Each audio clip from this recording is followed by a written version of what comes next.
안녕하세요. 한류의 신과 해외 반응을 소개하는 한류클래스TV입니다. 오늘은 갈라파고스의 신드롬에 갇힌 세계 2위 시장의 자멸, 그리고 무한경쟁 한국 사회가 만들어낸 K-컨텐츠의 괴물같은 역동성을 해부하다란 제목의 일본 언론의 한류 분석 기사를 살펴보겠습니다. 일본 요미우리 신문은 과거 1980년대부터 1990년대까지 아시아 대중문화의 명실상부한 맹주이자 미국에 이은 세계 2위의 거대 음악 시장을 호령했던 일본 엔터테인먼트 산업이 깊고 어두운 수렁에서 헤어나오지 못하고 있다. 최근 니혼 게이자이 신문을 비롯한 일본의 유력 주류 언론들은 전세계 문화 패권을 장악한 K-컨텐츠의 흥행 신화를 다각도로 조명하며 자국 문화산업의 치명적인 갈라파고스화와 정부 정책의 무능함을 전례없는 수위의 독설로 질타하고 나섰는데, 지금부터 이 분석 기사를 살펴보겠습니다. 이 매체들의 핵심 내용은 한마디로 폐쇄적인 세국 시스템과 근거 없는 문화적 자만심이 초래한 필연적인 구조적 자멸이라는 결론에 도달합니다. 니혼 게이자이 신문은 한국 엔터테인먼트는 왜 강한가라는 대형 특집 기사를 통해 K-컨텐츠가 세계 최정상에 오른 비결을 한국 사회가 가진 특유의 치열함과 구조적 역동성에서 찾았고, 일본 언론이 바라본 한국 문화의 핵심 경쟁력은 단순히 아티스트의 개인의 재능을 넘어 사회 전체가 밀어붙이는 극한의 에너지에 기반하고 있다 분석합니다. 일본의 사회문화 평론가들과 경제학자들은 한국이 학업, 취업, 승진 등 삶의 모든 영역에서 극단적인 무한 경쟁을 펼치는 사회라는 점에 깊은 인상을 받았으며, 이른바 압박 면접과도 같은 가혹한 사회구조 속에서 엔터테인먼트 산업 역시 철저한 엘리트 양산 체제를 구축했다는 분석입니다. 특히 한국의 영화와 드라마는 사회의 부조리, 정권이나 재벌의 부패, 치열한 경쟁 속에서 무너져가는 인간의 본성 등 어두운 이면을 외면하지 않고 날 곳 그대로 처절하게 표현해낸다며, 일본 언론들은 이러한 한국 콘텐츠 특유의 묵직한 메시지와 타협없는 리얼리티가 전세계 대중의 폭발적인 공감과 페이소스를 이끌어냈다고 평가합니다. 반면 논란을 피하고 안전한 기획만을 양산해온 일본 미디어 업계는 대중의 말초적인 재미에만 집착하다 스스로 시야를 좁혔다고 지적합니다. 한국과 일본의 소비시장을 비교한 대목도 매우 흥미롭습니다.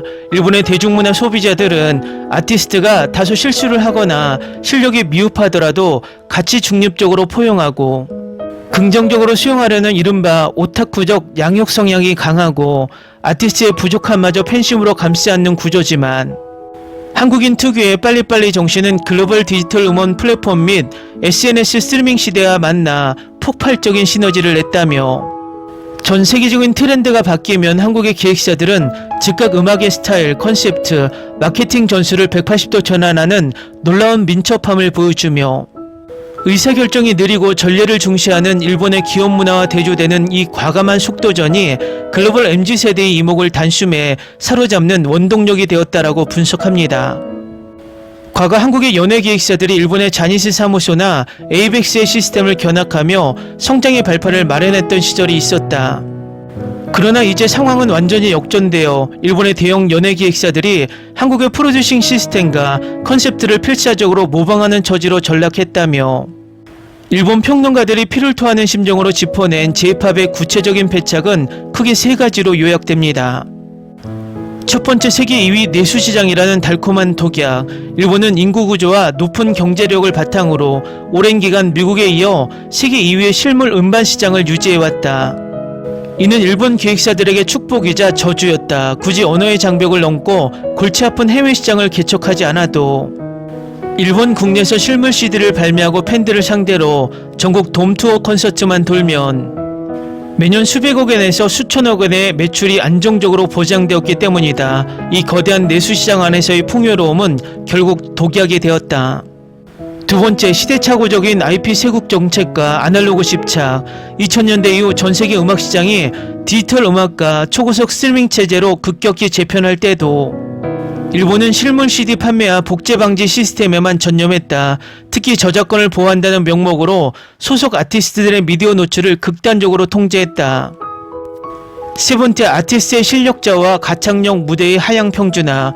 과거 J-팝은 뛰어난 아티스트성과 음악적 깊이를 자랑했으나 2000년대 후반 이후 AKB48 등으로 대표되는 성장형 아이돌 시스템이 시장을 완전히 지배하면서 치명적인 악수를 두었다. 이 시스템은 완성도 높은 고난도의 퍼포먼스를 보여주는 것이 아니라 가창력과 댄스 실력은 형편없지만 팬들이 투표와 악수권 권한이 담긴 CD를 대량 구매함으로써 아티스트를 함께 키워나가는 유사 연애 서사를 판매하는 데 집중했다. 그 결과 일본 아이돌의 가창력과 무대 수준은 수십 년간 하향 평준화되었고 세계적인 수준의 칼군무와 결점 없는 라이브를 무기로 들고 나온 K-팝 아티스트들을 목격한 일본의 G세대들은 거대한 시각적 청각적 충격을 받았다. 결국 자국의 젊은 소비자들마저 거대 한류로 이탈하는 비참한 결과를 초래했다.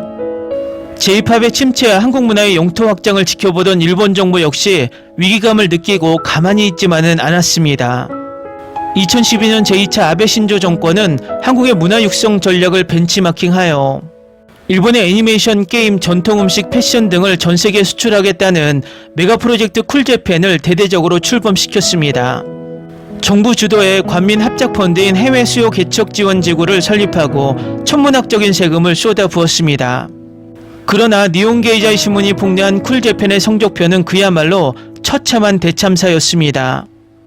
쿨재팬 기구의 누적 적자는 무려 하나 약 1조 310억 원을 돌파했으며 투자한 사업 대부분이 줄파산하며 기구 자체가 사실상 공중분해 및 통폐합 위기에 직면했습니다. 투자한 사업 대부분이 줄파산하며 기구 자체가 사실상 공중분해 및 통폐합 위기에 직면했습니다.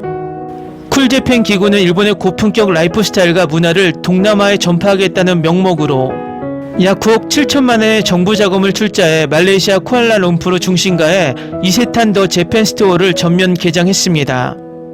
그러나 이 프로젝트는 현재 실제 물가 수준과 소비 트렌드를 전혀 고려하지 않은 채 지나치게 높은 가격 책정과 일본 관료들의 입맛에 맞춘 기획상품 구색으로 일관했습니다. 현지인들에게 외면받으며 적자가 눈덩이처럼 불어나자 결국 기구는 1년 반 만에 지분을 전량 매각하고 수십억 원의 손실을 떠안은 채 비참하게 철수했습니다. 이는 철저한 현지화 시장 조사 없이 일본 문화는 최고라는 오만함이 불러온 대표적인 관료주의적 투자 참사로 기록되었습니다. 니혼 게이자이 신문은 한국의 한류 성공 방정식과 일본 쿨재팬의 잔혹사를 정밀 비교하며 두 국가의 패방을 가른 가장 결정적인 차이로 시장의 겸손함과 공급자의 자만심을 꼽았습니다. 니케이 분석에 따르면 과거 문화 강국이었던 영국이나 신흥 강국으로 떠오른 한국은 자신들의 고유 문화만으로는 거대한 세계시장을 단숨에 공략하기 어렵다는 명확한 겸손함과 현실인식을 가지고 있었다. 그렇기 때문에 철저하게 미국 팝 시장의 시스템을 분석하고 전세계 소비자가 거부감 없이 받아들일 수 있는 세련된 글로벌 스탠다드를 구축했다. 반면 일본은 단지 해외 시청자들이 아직 일본의 진정한 매력을 모르고 있을 뿐 우리는 이미 위대한 완벽한 콘텐츠를 가지고 있다는 근거 없는 자만심과 국수주의적 체면에 빠져 있었다. 일본이라는 브랜드 네임만 내걸면서 스스로 폭망했다라고 분석합니다. 오늘날 일본 주류 언론들이 쏟아내는 처절한 한류 분석과 자조적인 독설은 단순히 연예계 히트곡 수치나 드라마 시청률에 대한 시샘이 아닙니다. 변화를 거부하고 기득권의 카르텔에 안주하며 과거의 영광에 취해 혁신의 골든타임을 놓쳐버린 일본 사회 전체의 고령화와 시스템적 경직성에 대한 강력한 경고음입니다. 달콤한 내수시장의 보호막 속에 갇혀 안일하게 대처하는 사이 한 국가의 핵심 소프트파워 산업이 어떻게 순식간에 경쟁국에게 추월당하고 주도권을 빼앗기게 되는지 J-팝과 쿨재팬의 완패가 고스란히 증명했기 때문입니다. 일본 언론들은 자국의 대중문화 업계와 정부를 향해 과거의 영광과 근거 없는 자만심을 뼈를 깎는 심정으로 완전히 버려야 한다며 이제라도 한국이 가진 처절한 무한 경쟁의 역동성과 과감한 개방적 디지털 시스템을 원점에서부터 전치적으로 배우지 않는다면 영원히 문화적 병방으로 도태될 것이라고 매섭게 채찍질하고 있습니다. 그러나 이 상황을 만든 가장 큰 원인은 바로 일본 언론들입니다. 버블 경제가 무너졌는데도 30년 동안 일본이 전 세계 최고라는 가스라이팅을 해왔던 장본인들이 일본 언론들이라는 것입니다.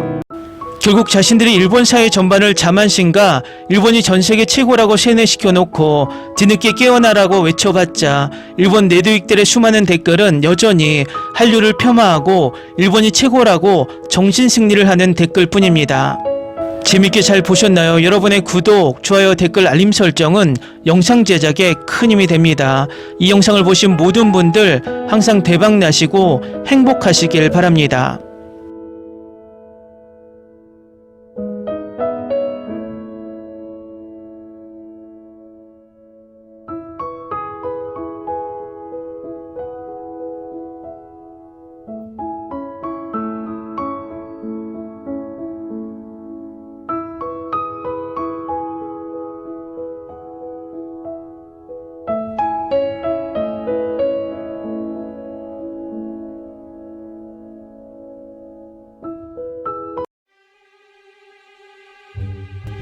Ni se te ocurra.